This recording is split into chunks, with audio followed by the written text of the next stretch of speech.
할렐루야. 예배의 자리에 나오신 성도님들을 환영하고 축복합니다. 우리 다 함께 사도신경으로 신앙 고백 드립니다. 나는 전능하신 아버지 하나님 천지의 창조주를 믿습니다. 나는 그의 유일하신 아들 우리 주 예수 그리스도를 믿습니다. 그는 성령으로 잉태되어 동정녀 마리아에게서 나시고 본디오 빌라도에게 고난을 받아 십자가에 못 박혀 죽으시고 장사된 지 사흘 만에 죽은 자 가운데에서 다시 살아나셨으며 하늘에 오르시어 전능하신 아버지 하나님 우편에 앉아 계시다가 거기로부터 살아있는 자와 죽은 자를 심판하러 오십니다. 나는 성령을 믿으며 거룩한 공교회와 성도의 교제와 죄를 용서받는 것과 몸의 부활과 영생을 믿습니다. 아멘. 다 함께 찬송가 483장 찬양 드립니다. 찬송가 483장입니다.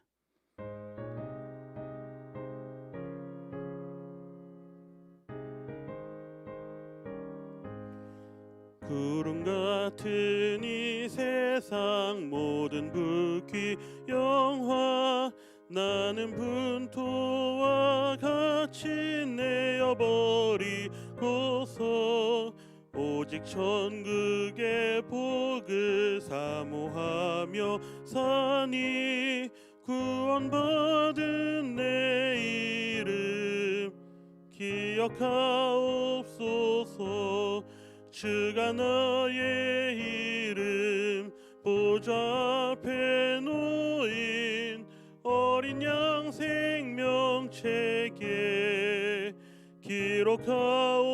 기록하옵소서.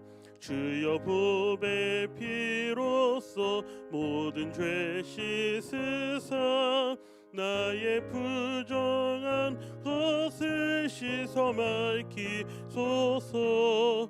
흰 눈보다 더 희게 죄를 씻었으니 구원받은 내 이름 기록하옵소서. 주가 나의 이름 보좌 앞에 놓인 어린 양 생명책에 기록하옵소서.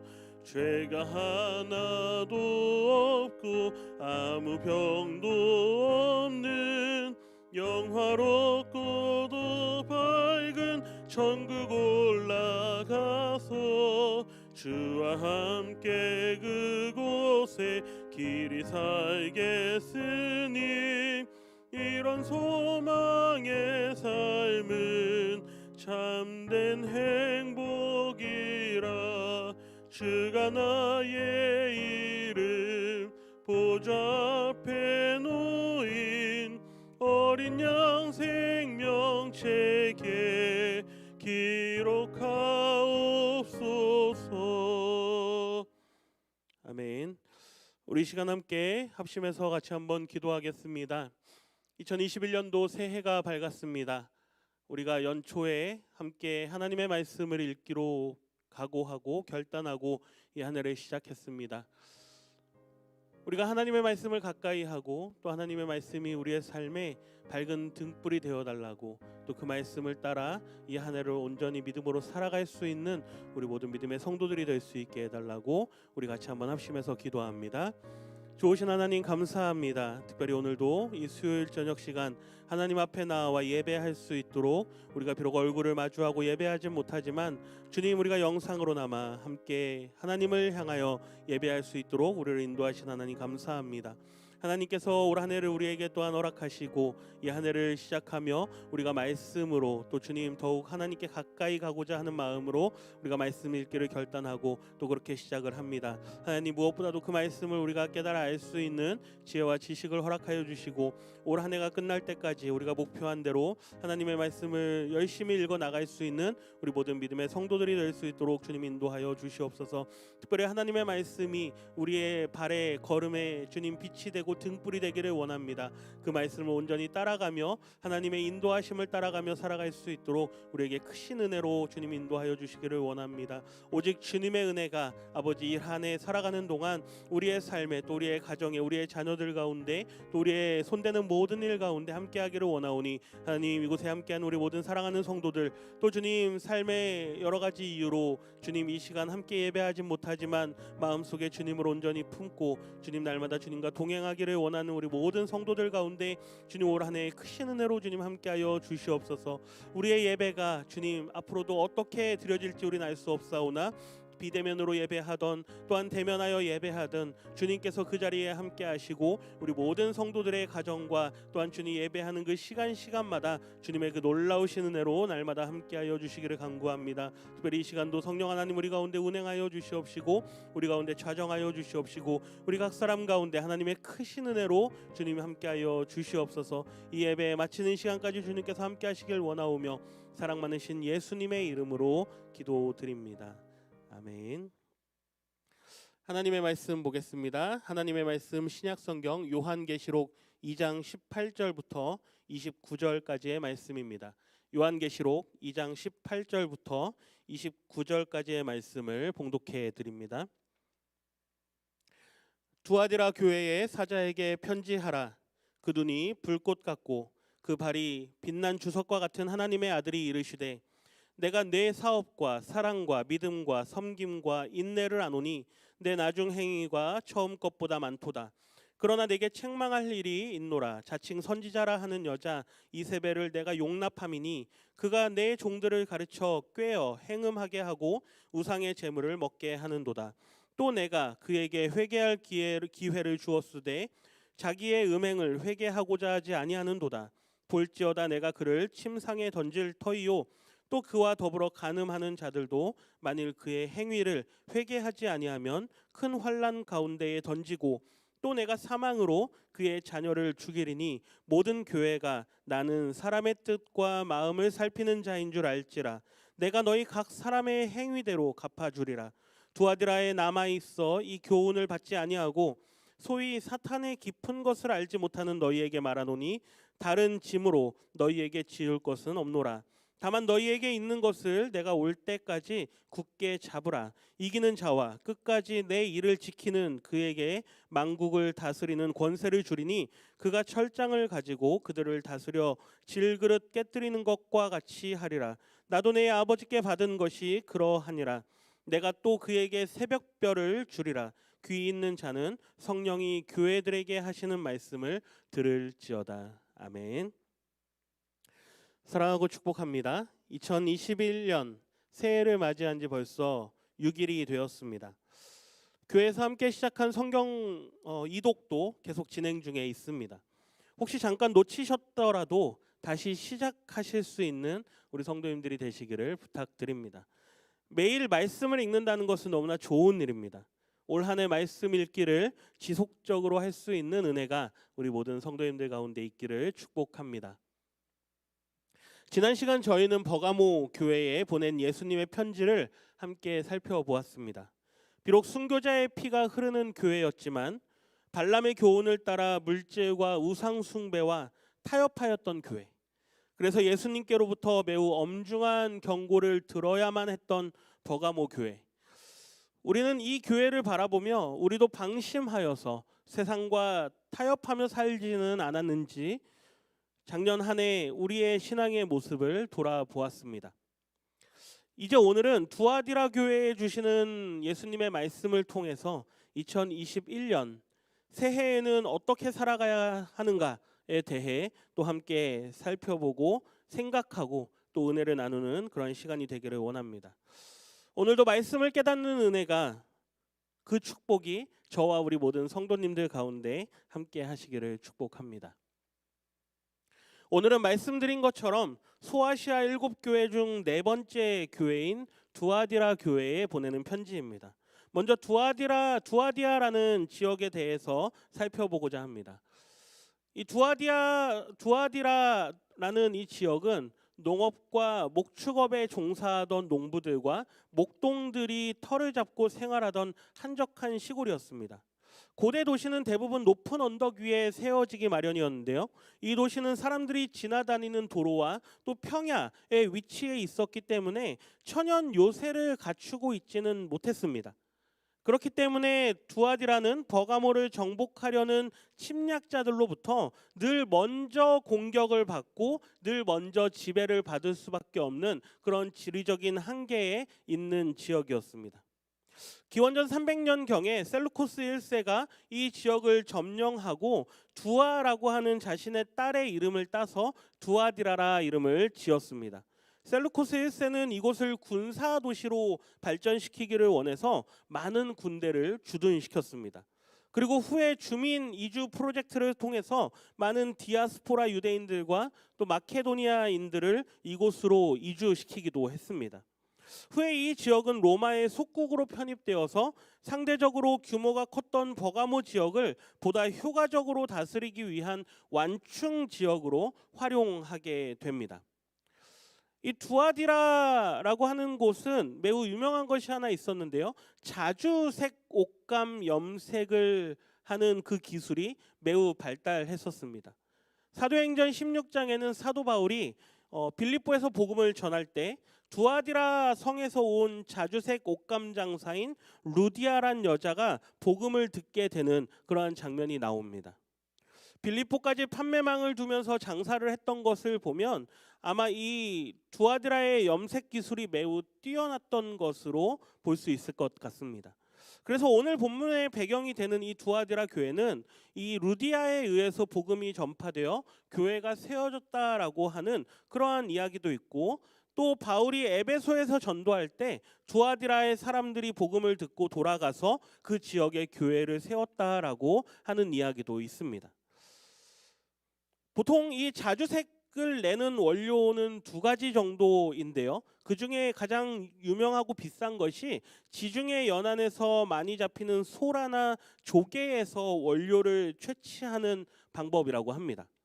이렇게 해서 얻은 자주색 염료는 매우 고가이고, 또 한 번 물든 자주색은 쉽게 퇴색이 잘 되지 않았기 때문에 자연히 그 자주색은 고대 세계에서부터 부와 권력을 상징하게 되었다라고 합니다.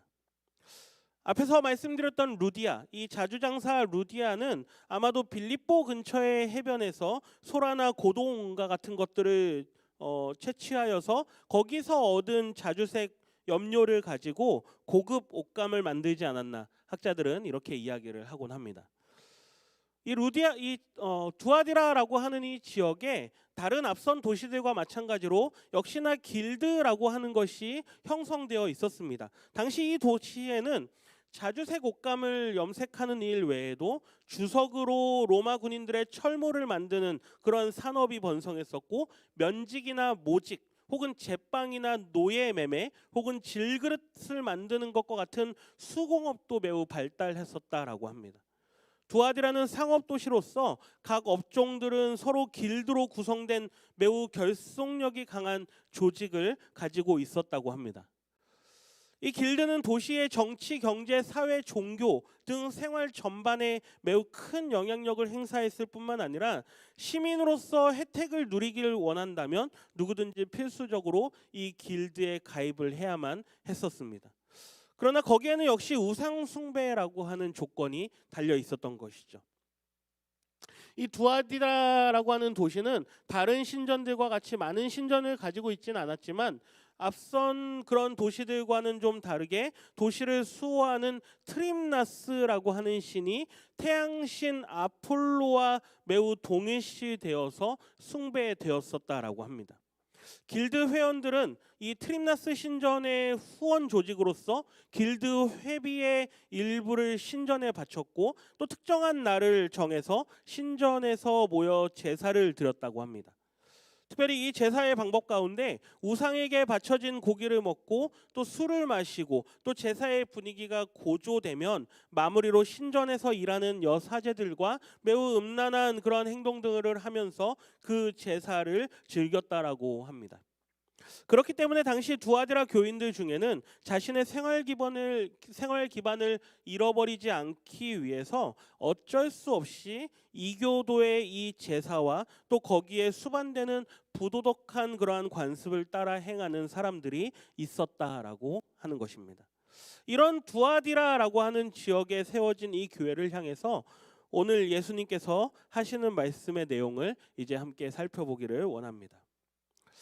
먼저 예수님의 모습을 오늘도 마찬가지로 볼 수 있는데요. 예수님은 자신의 모습을 18절 말씀에서 이렇게 보여주고 계십니다. 읽어드립니다. 두아디라 교회의 사자에게 편지하라. 그 눈이 불꽃 같고 그 발이 빛난 주석과 같은 하나님의 아들이 이르시되. 이 말씀에서 우리는 주님의 모습을 묘사하고 있는 것을 볼 수 있는데요. 주님의 눈이 불꽃과 같고 또 그 발이 빛나는 주석과 같다고 합니다. 당시 청동업이 발달하여서 이 주석으로 매우 유명한 도시였던 이 두아디라, 이 지역에 사는 성도들에게는 불꽃 같고 또 주석과 같은 이러한 예수님의 모습은 매우 생생한 화면처럼 보여질 수 있는 것이죠. 특히 불꽃 같은 눈은 공의의 주님께서 우리의 마음을 꿰뚫어 보신다라고 하는 그러한 모습을 보여주고 있는 것을 알 수 있습니다. 두아디라 교회가 우상과 잡신들을 숭배하는 것을 우리 주님께서는 불꽃과 같은 눈동자로 지켜보고 있다라고 하는 것이죠.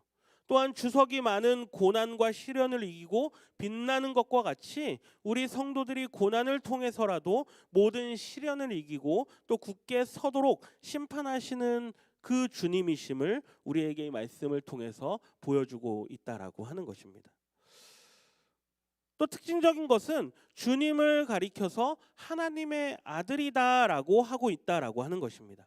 7교회에 보내는 편지 가운데 우리 주님을 하나님의 아들이라고 표현한 곳은 오직 이 두아디라 교회에 보내는 편지에서만입니다. 그 이유는 아주 간단히 생각해 볼 수 있을 것 같습니다. 두아디라라는 이 제우스의 아들인 아폴로 신을 섬겼는데 하나님의 아들이신 예수님만이 우리의 경배의 대상이 된다라고 하는 것을 알려주기 위한 것이 아닌가. 이 당시의 상황과 비교해서 생각해 볼 수 있는 것이죠. 이러한 예수님께서 이제 이 두아디라 교회를 향해서 다른 교회들과 마찬가지로 칭찬하시는 말씀이 나오는데요. 그 칭찬의 근거는 역시나 예수님께서 친히 알고 계신다라고 하는 것입니다. 19절 말씀을 읽어드립니다. 내가 내 사업과 사랑과 믿음과 섬김과 인내를 아노니 내 나중 행위가 처음 것보다 많도다. 아멘. 이 말씀에서 보면 두아디라 교회를 향한 주님께서 5가지나 칭찬하고 있는 그러한 모습을 볼 수 있는데요. 첫 번째 칭찬은 너의 사업을 안다라고 하는 것입니다. 요즘 우리가 하는 말로 생각한다면 우리의 모든 사역들을 안다라고 하는 것이죠. 이 두아디라 교회는 많은 사역을 한 교회였던 것 같습니다. 주님의 칭찬을 많이 받는 그러한 교회가 되기 위해선 교회는 반드시 주님의 일을 감당해야만 한다라는 것이죠. 일하지 않는 교회, 주님의 복음의 사업을 감당하지 않는 교회는 절대로 주님께 칭찬받을 수 없다라고 하는 것입니다. 그렇기 때문에 교회의 사역은 절대로 멈춰지면 안 되는 것이죠. 지금 코로나19의 이 상황으로 인해서 한국 교회를 비롯한 전 세계 모든 교회들의 모든 사역들이 멈춰져 있습니다. 그러나 코로나19가 우리의 핑계가 될 수만은 없는 것은 그럼에도 불구하고 그 와중에서도 우리가 감당할 수 있는 사역들이 반드시 있다라고 하는 것. 그것이 어떠한 것인지 어떠한 일을 우리가 감당할 수 있는지 우리 스스로 고민하고 또 그 사역의 방법들을 찾아내서 그 주님의 일을 감당해야만 한다라고 하는 것입니다. 두 번째 예수님께서 아신다라고 하는 것은 무엇이냐? 너의 사랑을 안다라고 말씀하십니다. 이 말씀 그대로 아마도 두아디라 교회는 사랑이 넘치는 교회였던 것 같습니다. 우리 교회에도 바로 이런 사랑이 넘치는 그런 교회가 되어야 될 줄 믿습니다. 참된 사랑은 우리끼리도 잘 사랑해야 하지만 우리 주님께서 말씀하신 것과 같이 아주 적극적으로 원수까지도 사랑할 수 있는 그 사랑의 아주 수준 높은 차원의 단계까지 올라설 수 있어야만 한다라고 하는 것. 이것을 우리는 늘 우리의 마음속에 새겨야만 한다라고 하는 것입니다. 세 번째, 주님께서 알고 계시는 것은 무엇이냐? 너의 믿음을 알고 있다라고 하는 것이죠. 교회에서 믿음보다 중요한 것이 무엇일까요? 아무리 많은 일을 하고 또 아무리 사랑한다 하지만 그 사랑의 근거가 우리가 주님을 믿는 그 믿음에서 근거하지 않는다면 그 사랑은 어찌 보면 우리의 어떤 감정적인 사랑 혹은 다른 세상 사람들로 할 수 있는 그러한 연민이나 동정 정도에 지나지 않을 것입니다. 우리가 하나님을 알고 또 예수님을 우리의 구주로 믿는다면 그 믿음의 근거로 하여서 우리는 하나님의 사랑을 깨닫게 되고 그 사랑을 가지고 우리 주변 이웃들을 사랑하고 더 나아가 원수까지도 사랑할 수 있게 되는 것이죠. 왜요? 원수되었던 우리를 사랑하신 하나님을 알았기 때문에, 그리고 그 예수님을 믿었기 때문이라고 하는 것입니다. 그 믿음을 우리 주님께서 알고 있다라고 말씀하시는 것입니다. 네 번째, 이 두아디라 교회를 향한 예수님의 알고 있는 네 번째는 무엇이냐? 너의 섬김을 안다라고 말씀하십니다. 두아디라 교회는 누가 보든지 보지 않든지 아마 열심으로 그들 각자에게 주어진 일들을 감당했던 것으로 볼 수 있을 것 같습니다. 매우 훌륭한 교회이죠. 누가 보거나 보지 않거나 자신들의 섬김을 늘 가져가는 것. 우리 교회에도 그런 성도님들이 계십니다. 누가 보거나 보지 않거나 늘 자기 자신이 해야 될 거라고 생각하는 그 일을 감당하는 것이죠. 그것을 우리 주님께서는 불꽃 같은 눈동자로 보고 계신다라는 것입니다.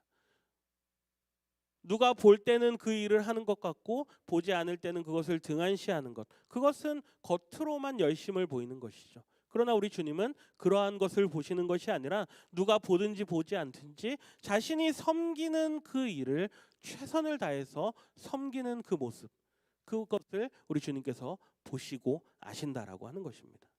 다섯 번째, 마지막으로 주님께서 알고 계시고 또 그것을 칭찬하시는 것은 바로 인내라고 하는 것입니다. 두아디라 교회 역시 아마 어려운 가운데에서도 고난과 역경을 이기는 그러한 참고 견뎌낼 수 있는 그러한 교회였던 것 같습니다.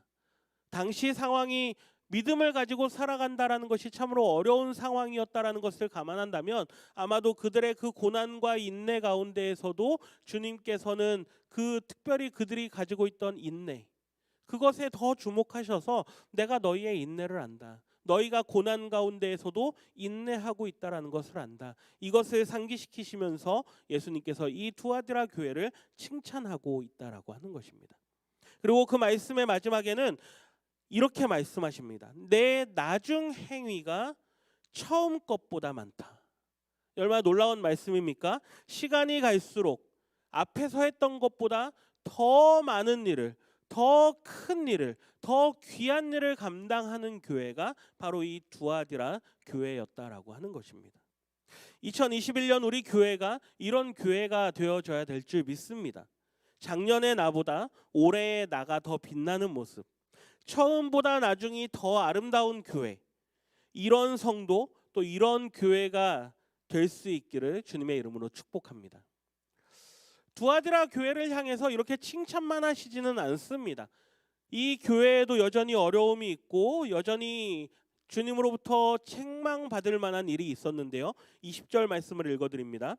그러나 내게 책망할 일이 있노라. 자칭 선지자라 하는 여자 이세벨을 내가 용납함이니 그가 내 종들을 가르쳐 꾀어 행음하게 하고 우상의 제물을 먹게 하는도다. 교회가 아무리 주님의 일을 많이 하고 사랑이 있고 믿음이 있고 섬김과 인내가 있고 점점 일을 더 많이 하는 교회라고 할지라도 그 안에 이단이 들어오거나 혹은 잘못된 가르침을 전하는 자들이 있다면 그 교회는 반드시 어려움에 빠지게 되는 것입니다. 올해에도 우리 교회는 성경 읽기를 합니다. 성경을 읽어 나가다 보면 이해가 되지 않고 궁금한 것들이 생기게 마련입니다. 그럴 때 해답을 찾으려고 여기저기 찾아보게 되는데 먼저는 교회에 물어봐 주실 것을 간곡히 부탁드립니다. 궁금증이 해결이 안 돼서 여기저기 찾아다니다 보면 반드시 이단에 빠지게 되는 경우가 생각보다 많습니다. 성경을 알고자 하는 것은 매우 좋은 일이죠. 그러나 교회 안에서 반드시 가르침을 받으실 수 있기를 부탁드립니다. 내가 잘 알지 못하는 어떤 누군가에게 접근해서 혹은 그가 나에게 접근하여서 성경을 가르쳐 주겠다 혹은 성경을 물어보는 이러한 일들은 우리 믿는 성도들로서는 조금은 지양해야 될 것입니다. 불행하게도 두아디라 교회는 이단이 들어와서 이 교회를 흔들고 있는 그런 상황 가운데 처해 있었던 것을 우리는 말씀을 통해서 보게 되는 것입니다. 20절 말씀에 그 이단은 다름 아닌 자칭 선지자라 하는 여자 이세벨이라고 말씀하고 있습니다. 이 두아디라 교회는 이세벨이라는 이 이단을 용납했던 것 같습니다. 여기서 용납이라는 말은 이단이 활동하도록 그냥 내버려 두었다라고 하는 것입니다. 단호하지 못했다라고 하는 것이죠. 뭔가 이상한 것 같은데 그것을 어떻게 정확하게 지적하지 못하고 그것을 어떻게 정확하게 바로잡지 못했던 교회가 바로 이 두아디라 교회였다라고 하는 것입니다.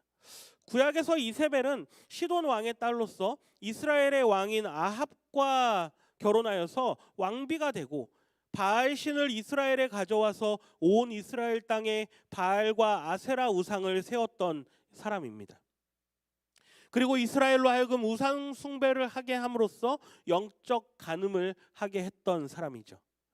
두아디라 교회에도 거짓 선지자인 이세벨이 있었다라고 합니다.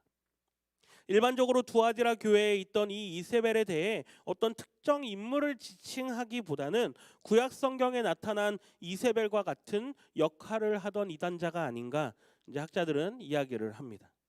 당시 두아디라에 성행했던 길드와 관련하여서 우상의 재물을 먹고 성적 부도덕에 빠지는 일이 매우 비일비재했으며 그 거짓 선지자의 정체를 폭로하기 위해 구약 성경의 이세벨이란 명칭을 상징적으로 사용한 것은 아닌가 이렇게 생각하는 것이죠. 사실상 두아디라 교회는 이세벨의 정체를 분명하게 이해하고 있지는 못했던 것 같습니다.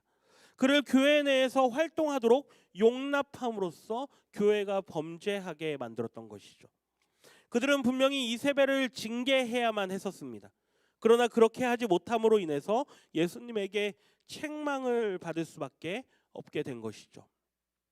한편 이세벨이 저지른 이 죄악은 두아디라 교인들로 하여금 유혹하여서 행음케 하고 우상의 재물을 먹게 하는 그러한 일이었다라고 성경은 말씀하고 있습니다.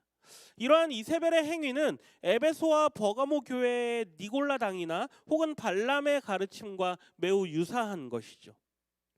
우리 주님께서는 이렇게 육적으로 또 영적으로 간음하고 우상 숭배에 빠진 두아디라 교회를 향해서 그 교회를 심판하시기 전에 반드시 회개할 기회를 주고 계시는 것을 우리는 21절 말씀을 통해서 보게 됩니다.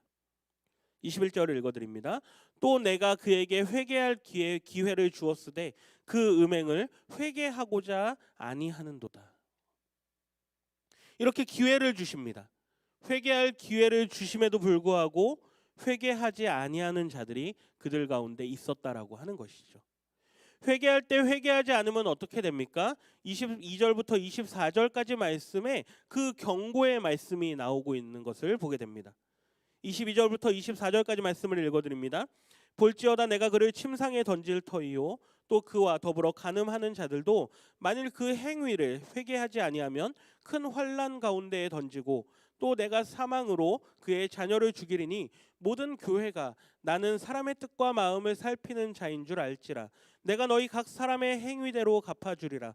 두아디라에 남아있어 이 교훈을 받지 아니하고 소위 사탄의 깊은 것을 알지 못하는 너희에게 말하노니 다른 짐으로 너희에게 지을 것은 없노라. 아멘. 이 얼마나 무서운 경고입니까? 우리 주님께서는 누구에게나 회개할 기회를 주시는데 그럼에도 불구하고 그 기회를 저버림으로써 멸망한 사람들이 얼마나 많은 줄 모릅니다. 우리는 우리의 삶 속에서 시시각각으로 나타나는 이 회개의 기회를 반드시 잡아야만 합니다. 왜 그렇습니까? 내가 언제 주님의 부름을 받아 우리가 주님 앞에 가게 될지 우리는 알 수 없기 때문입니다. 23절 말씀에 너희 각 사람의 행위대로 갚아주리라는 이 말씀을 우리는 가볍게 듣지 말아야 될 줄 믿습니다. 우리 각 사람의 행위들을 우리 주님께서는 앞서 읽은 것처럼 불꽃 같은 눈동자로 지켜보시고 그것대로 우리 주님께서는 반드시 갚으신다라고 말씀하시는 것이죠. 그러나 주님의 간절한 마음이 그 다음 이어지는 25절 말씀에 나타나는데요. 우리 25절 말씀을 읽어드립니다. 다만 너희에게 있는 것을 내가 올 때까지 굳게 잡으라. 아멘. 사랑하는 성도 여러분, 이 두아디라 교회에게 있는 것이 무엇이었습니까? 바로 그들의 열심과 사랑과 믿음과 섬김과 인내였습니다. 우리 주님께서 반드시 오실 것인데 그때까지 이것들을 굳게 잡고 버티고 있으라라고 하는 것입니다. 우리가 넉넉하게 이 모든 환난과 유혹과 어려움들을 이겨내는 것이 아닙니다. 그렇게 할 수 있는 사람은 아마 이 세상에 단 한 사람도 없을 것입니다. 넉넉하게 우리가 이것들을 이겨나가는 것이 아니라 아주 근근히 버티고 끝까지 인내함으로 이 믿음의 싸움에서 승리하게 된다라고 하는 것이죠. 우리에게도 이와 같은 열심과 사랑과 믿음과 섬김과 인내가 있어야 될 줄 믿습니다. 붙잡으십시오. 지금 내게 주신 것을 붙잡으시고 이 세상과 세상이 주는 유혹과 타협하지 않으시는 우리 모든 성도님들이 되시기를 부탁드립니다. 이제 우리 주님께서는 두아디라 교회를 향해서 약속의 말씀을 주시는 것을 우리는 26절과 27절 말씀을 통해서 보게 됩니다. 26절과 27절 읽어드립니다. 이기는 자와 끝까지 내 일을 지키는 그에게 만국을 다스리는 권세를 주리니 그가 철장을 가지고 그들을 다스려 질그릇 깨뜨리는 것과 같이 하리라. 나도 내 아버지께 받은 것이 그러하니라. 아멘. 이 26절과 27절 말씀은 시편 2장 2편 9절 말씀을 인용한 것입니다. 철저하게 정복하시는 이 메시아 되시는 그리스도의 권세를 보여주는 말씀이 바로 이 시편 2편 말씀이죠. 여기서 사용된 다스려라고 번역된 이 단어는 헬라어 포이마네이라는 단어인데 이 단어의 정확한 의미는 양을 치다라고 하는 의미입니다. 목양이라는 단어가 여기서 나오는 것이죠. 그리고 깨뜨린다라고 번역되어 있는 이 단어는 쉰트리베타이라고 하는 이 헬라어 단어인데요. 이 단어의 의미는 산산조각을 내다라고 하는 뜻입니다. 이것은 주님께서 재림하실 때 그 주님께서 행하실 권세가 한편으로는 양을 치듯 하는 목양하는 듯한 그 모습을 보여주면서 또 한편으로는 아주 철저하게 음부의 권세를 깨트려 심판하시는 심판주의 모습으로서 양면성을 보여주고 있는 이 말씀입니다. 다시 말해서 주님께서 재림하셔서 악에 대한 심판과 동시에 끝까지 인내하는 자들에게 승리의 약속을 성취하실 것임을 나타내주고 있다라고 하는 것이죠. 이러한 권세가 어디서 나오는지 27절 하반절 말씀을 통해서 우리는 알 수 있는데요. 예수님께서는 내 아버지께 받았다라고 말씀하십니다. 예수님께서는 자신의 그 권능이 하나님께로부터 직접 기인한 것이다 라고 말씀하고 계시는 것입니다. 이 말씀은 우리로 하여금 이 땅에서뿐만 아니라 영원한 하나님의 나라에서 하나님의 자녀로서 왕노릇하며 살아가게 될 것을 그 권세를 예표하는 말씀으로 볼 수 있는 것이죠. 이것은 너무나 영광스러운 것입니다. 우리가 하나님의 나라에 가서 무엇을 받을까? 우리가 하나님의 나라에 가서 무엇을 누릴까? 이것보다 더 영광스러운 것은 무엇이냐? 하나님의 나라에서 하나님의 자녀로 살아간다라고 하는 것입니다. 그리고 두 번째 예수님의 약속의 말씀이 무엇이냐면요. 28절에 나오는 이 새벽별을 주겠다라고 하는 약속입니다. 여기서 이 새벽별의 의미가 무엇이냐? 여러 학자들의 해석들이 다양하지만 요한계시록 22장 18절의 말씀을 근거로 볼 때 새벽별은 예수님을 뜻하는 것이 아닌가라고 생각해 볼 수 있습니다. 22장 18절 말씀을 읽어드리는데요. 나 예수는 교회들을 위하여 내 사자를 보내어 이것들을 너희에게 증언하게 하였노라. 나는 다윗의 뿌리요 자손이니 곧 광명한 새벽별이라 하시더라. 아멘. 믿음으로 승리한 그리스도인들은 생명이신 이 새벽별 되시는 예수 그리스도를 소유하게 될 것이라고 하는 것이 바로 예수님의 약속의 말씀이라고 하는 것입니다. 그리고 그리스도께서 우리와 함께 동행하심으로 어둠에 대한 온전한 승리를 얻게 하신다라고 하는 것. 이것이 바로 우리로 하여금 새벽별을 얻게 한다라는 주님의 약속의 말씀에서 우리가 깨달아 알 수 있는 것입니다. 사랑하는 성도 여러분, 이 이세벨의 교훈이라는 것이 무엇이었습니까? 두아디라 교회는, 특별히 이 두아디라 지역은 산업이 매우 발달한 곳이었습니다. 돈도 많고 강력한 권력을 가진 이세벨에게 성도들은 매료를 당했고 결국 그녀의 가르침을 받아 교회는 배교의 길로 걸어간 것입니다. 참된 복음에서 멀어짐으로 교회는 그 거룩성을 잃고 만 것이죠. 교회가 교회의 정체성을 잃어버리고 부패하는 것은 외부의 고난보다는 내부의 영적인 타락에서 온다라고 하는 것을 우리는 깊이 새겨야 될 줄 믿습니다. 자칭 이 이세벨, 구약의 이세벨처럼 하나님을 믿는 신앙보다는 그 신앙을 가장한 세속적인 것으로 교회를 변질시키고 만 것입니다. 두아디라 교회는 이런 이단에 관대했습니다. 단호하지 못했습니다. 오늘 현실의 문제 앞에서 우리는 이세벨의 유혹 앞에 얼마나 단호하게 버티고 있는지 우리 스스로를 한번 살펴봐야 될 줄 믿습니다. 자기 합리화로 타협점을 찾으려고 하고 있지는 않습니까? 우리 주님께서는 즉시 주님께로 돌아오라라고 말씀하십니다. 우리 주님은 나의 개인적인 문제 혹은 우리 교회의 문제, 가정의 문제, 이 모든 것들을 불꽃 같은 눈동자로 지켜보고 계시는 분이시죠. 그 가운데 우리가 어떻게 결정하고 어떻게 행동하는가를 우리 주님께서는 다 보고 계십니다. 그렇기 때문에 우리 주님께서 우리와 날마다 함께 하신다라고 하는 이 귀한 믿음을 가지고 우리에게 주신 이 귀한 믿음, 이 믿음을 가지고 우리는 우리의 믿음의 삶을 끝까지 살아내야 될 줄 믿습니다. 온전한 회개를 통해서 이 시대의 이세벨에 물들지 아니한 그 남은 자라고 하는 그 사명을 우리가 가지고 우리에게 주신 믿음을 굳게 붙잡고 올 한 해 우리에게 맡겨주신 이 삶을 온전히 살아내시는 우리 모든 성도님들이 되시기를 주님의 이름으로 축복합니다. 기도하겠습니다. 좋으신 하나님 감사합니다. 이 수요일 저녁 시간 우리가 오늘도 말씀 앞에서 우리에게 주시는 주님의 귀한 음성을 함께 듣습니다. 두아디라 교회는 참으로 귀한 믿음과 사랑과 주님을 향한 섬김과 열정이 있었지만 그 가운데 들어온 그 이세벨의 유혹을 단호하게 대처하지 못했던 교회였던 것을 우리가 말씀을 통해서 보았습니다. 우리 안에 각자에게 주신 소명대로 또 각자에게 주신 은사대로 각자의 자리에서 열심으로 섬기고 또 사랑하고 믿음으로 인내하는 그러한 성도들이 우리 가운데 있는 줄 믿습니다. 주님, 그들의 귀한 믿음과 그들의 섬김과 헌신을 주님 불꽃 같은 눈동자로 보시고 주님께서 귀히 여기시는 줄 믿습니다.